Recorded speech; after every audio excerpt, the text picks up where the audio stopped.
Sa ibang balita, iniimbestigahan na ng Philippine National Police kung sino ang nasa likod ng pagpatay sa veteranong mamamahayag na si Juan Johnny Dayang sa kanyang bahay sa Kalibo, Aklan. Nagbabalik si Gap Villegas.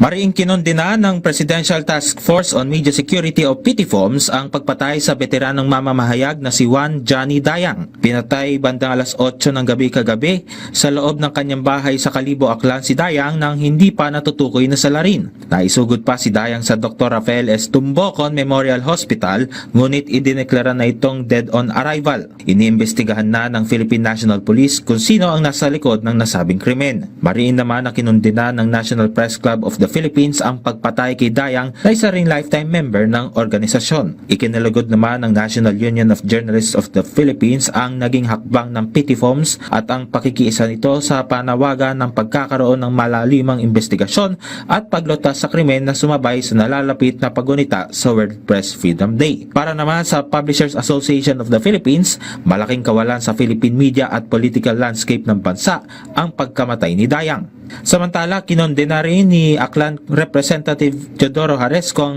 anyay senseless na pagpatay kay Dayang. Gabo Villegas para sa Pambansang TV sa Bagong Pilipinas.